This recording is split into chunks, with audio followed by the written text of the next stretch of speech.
Coucou tout le monde, alors aujourd'hui je reviens donc pour une vidéo pour faire un vlog sur mes grossesses. Donc j'ai été inspirée par une vidéo que Sarah 3091 a faite donc aussi sur ses grossesses, sur sa grossesse quoi, sur sa grossesse pardon. Donc du coup je me suis dit pourquoi pas moi aussi en faire une, ça m'a inspirée et vous faire partager mon expérience à mon tour de mes grossesses. Donc cette vidéo sera composée en deux parties, donc je vais vous parler de mes deux grossesses différentes, donc de mes trois grossesses, mais vous comprendrez pourquoi je vous dis ça. Donc du coup, je vais vous expliquer donc tout ça. Alors en fait, avec mon compagnon, on s'est rencontrés en 2008, en janvier 2008, et tout de suite on a accroché l'un envers l'autre. Et au bout de même pas un mois et demi, on a déjà décidé d'avoir des enfants. Vous allez me dire c'est tôt et tout, mais moi je trouve qu'il n'y a pas de temps limite ou quoi quand on se sent prêt, quand on a un certain âge ou quoi que ce soit.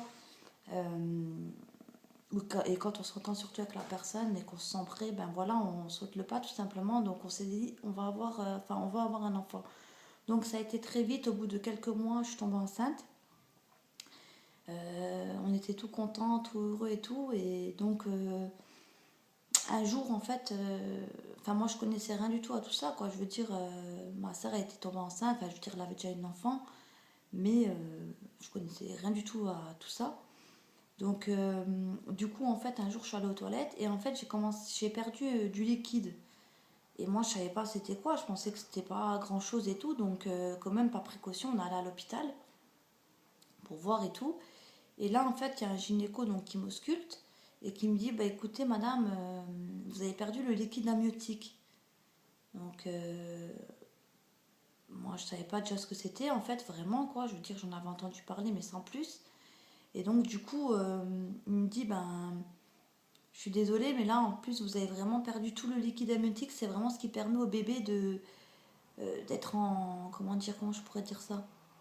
D'être immunisé pendant la grossesse, quoi, si vous voulez. Donc, du coup, il me dit, bah là, en fait, ce qui va se passer, c'est que vous allez accoucher comme un vrai accouchement, mais d'un enfant mort-né, en fait. D'un enfant sans vie. Donc, nous, sur le coup, on est tombé de haut parce qu'on s'attendait pas du tout à ça. Moi, j'étais venue à l'hôpital, non pas en sachant pas du tout que ça allait être pour ça. Donc du coup, ça a été un choc complet. J'avais juste, quand j'ai entendu ça, ben, on a beaucoup, je veux dire, on a vraiment été choqués. Et quand en fait j'ai accouché, en fait, si vous voulez, enfin, parce que c'était vraiment, je parle d'accouchement, parce que c'était vraiment un accouchement. C'était vraiment, j'ai accouché comme j'ai accouché de mes deux autres enfants. Donc du coup, ça a été un choc et tout. Et donc du coup, sur le coup, quand j'ai accouché, j'ai pas voulu le voir parce que j'avais peur de, je sais pas pourquoi j'avais peur de voir. Et du coup, donc, on l'avait surnommé Ryan. On lui avait donné comme un nom parce qu'il considérait, bah, c'était considéré comme un accouchement, donc voilà. Et on l'a incinéré. Donc on a eu beaucoup, beaucoup de mal à s'en remettre. Mais même entre nous, c'était très difficile parce que bah, quand on souffre tous les deux, on a du mal à céder, quoi, tout simplement. Et donc on a eu un petit cap à passer, si vous voulez, à tenir le coup et tout. Et après, en fait, on a décidé de faire un enfant quand même, quoi, parce que du coup, on s'est dit, on veut vraiment un enfant, ça remplacera jamais Ryan, mais je sais pas comment vous expliquer, je pense que celles qui ont vécu la même chose ou qui ont vécu vraiment des grosses choses comme ça, elles comprendront qu'après, ben, on a envie forcément d'avoir un autre enfant. Donc du coup, je suis tombée enceinte de nouveau assez rapidement. J'avais vraiment pas de problème du tout, par contre, pour tomber enceinte. Et donc là, du coup, mon gynéco, il m'a suivi tous les mois. Et un jour, il me dit, donc j'ai fait ma première visite, quoi, et là il me dit, écoutez, votre col il est vraiment court, je suis obligée de vous hospitaliser. Donc du coup là de nouveau, je tombe de haut, je me dis, punaise, est-ce qu'il va m'arriver de nouveau la même chose? Est-ce que je vais de nouveau perdre? Qu'est-ce qui m'arrive et tout? Et donc j'ai été hospitalisée 10 jours parce que ben, j'avais le col vraiment très court. Et lui en fait, il m'a dit, bah, écoutez, maintenant vous allez vraiment plus devoir faire de mouvements, vous allez plus pouvoir marcher, plus pouvoir rien faire. Donc du coup là aussi j'étais choquée et tout, je me suis dit punaise, qu'est-ce qui m'arrive? Je comprenais pas trop parce que sur le coup on se dit mais punaise on n'est pas fragile, qu'est-ce qui se passe et tout.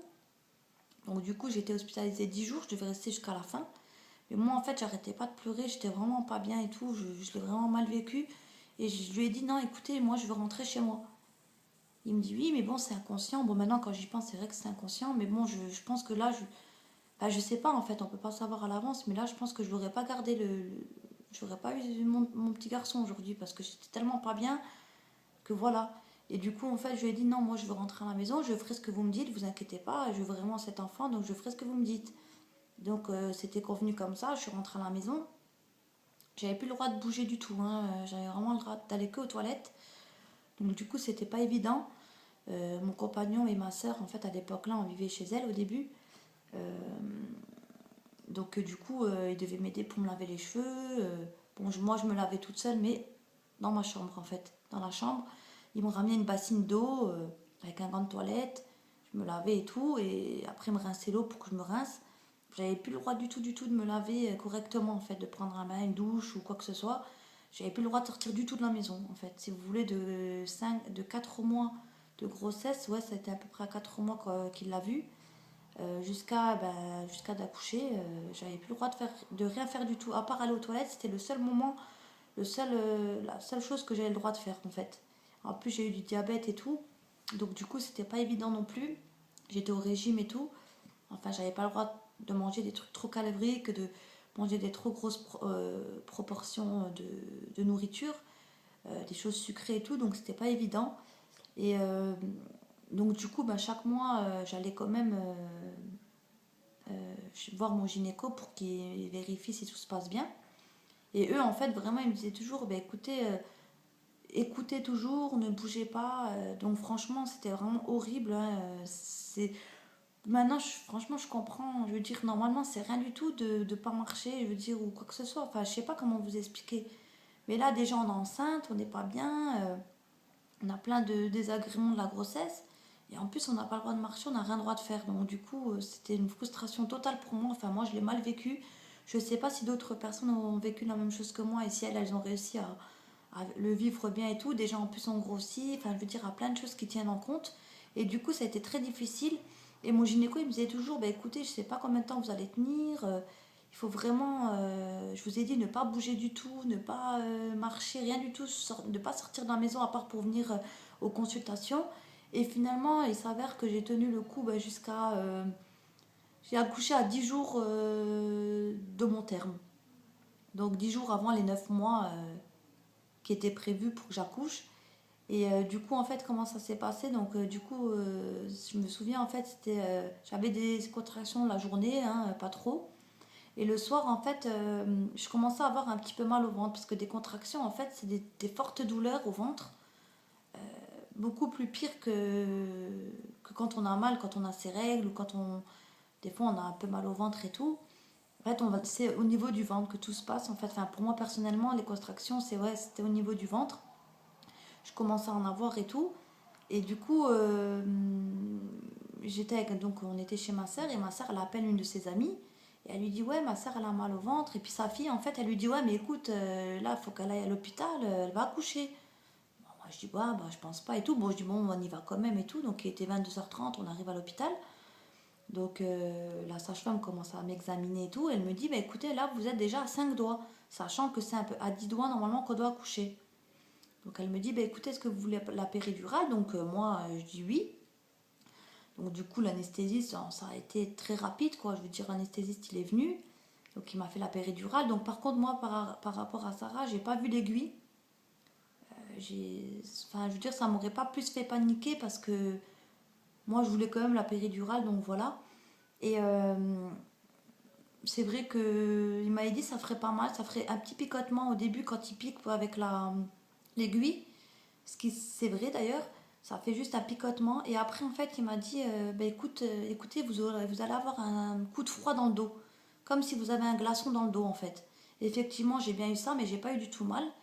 Et du coup, en fait, après, je suis allée en chambre et tout. En chambre, qu'est-ce que je raconte?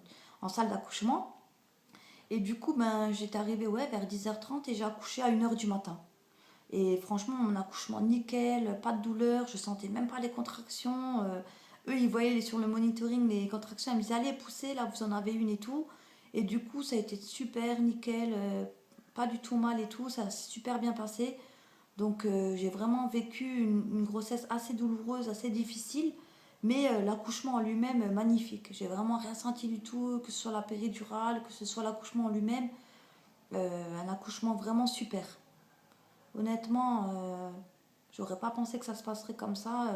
En plus, ce qui était sympa, c'est que pour eux, c'était vraiment un exploit que je tienne aussi longtemps, que j'accouche pas largement avant, vu l'état de mon col. Donc du coup, ouais, j'ai vraiment eu de la chance, quoi. Ça s'est vraiment super bien passé. Autant que j'ai pas eu de chance, donc du coup, sur la grossesse en elle-même, mais autant que le jour de l'accouchement, j'ai vraiment eu de la chance. Ça s'est super bien passé. Donc voilà à peu près pour ma petite expérience, donc pour ma première grossesse.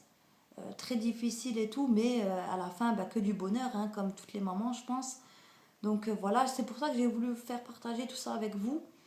Euh, et si jamais d'ailleurs il y a des personnes donc, qui me regardent, qui ont éventuellement des questions, qui veulent savoir des choses, ou elles aussi qui vivent des grossesses assez délicates et tout, n'hésitez pas à venir m'en parler parce que je sais que dans ces moments-là, c'est très difficile.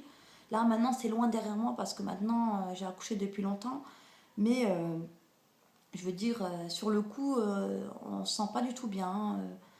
Pourtant, normalement, à la base, c'est censé être une grossesse, donc qu'on soit heureuse. Mais moi, franchement, perso, je ne sentais pas du tout bien, quoi. Justement, en plus, quand on ne sait pas si ça va vraiment, si on va tenir le coup, si le bébé va tenir, si on va pouvoir accoucher à terme, s'il va pas nouveau nous arriver quelque chose et tout. Donc, c'est très difficile. Donc, n'hésitez pas à venir m'en parler.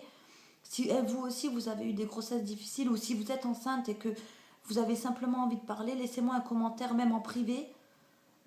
Si vous avez envie d'en parler, il n'y a pas de souci, je serai là. Y a pas de- Franchement, je compatis complètement avec vous parce que moi-même, j'ai vécu ce genre de grossesse et c'est pas évident du tout, ça c'est sûr. Je veux dire, là, je fais ce petit vlog, c'est simplement pour vous faire parler de mon expérience, c'est pas pour me faire plaindre parce que là, honnêtement, c'est loin derrière moi.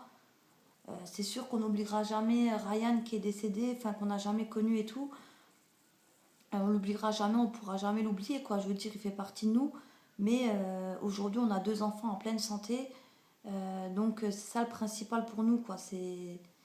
Même si ça a été douloureux sur le coup, maintenant c'est loin derrière nous. Donc c'est vrai que c'est que du bonheur. Donc n'hésitez pas du tout à venir me parler de vos expériences. Si vous allez, enfin, si vous aussi vous avez des grossesses à risque, une grossesse à risque, ou si vous avez envie d'en parler, si vous en avez n'importe quelle question, si vous voulez pas le dire en dessous de la vidéo, venez me voir en message privé, je vous répondrai avec grand plaisir. Donc voilà, ben, pour la première partie de la vidéo, ensuite je vais vous refaire donc la deuxième partie pour mon euh, donc pour ma deuxième grossesse, ma vraie deuxième grossesse, hein, qui était encore différente. Donc pour ça là aussi, je vais vous faire une petite vidéo et vous parler un petit peu de tout ça, de comment ça s'est passé et tout. Donc voilà, bah écoutez, j'espère que cette petite vidéo quand même vous aura plu, euh, que vous aurez bien aimé écouter ce que je vous ai raconté ou autre. Et je vous fais plein de gros bisous et je vous dis à bientôt pour une nouvelle vidéo. Bye!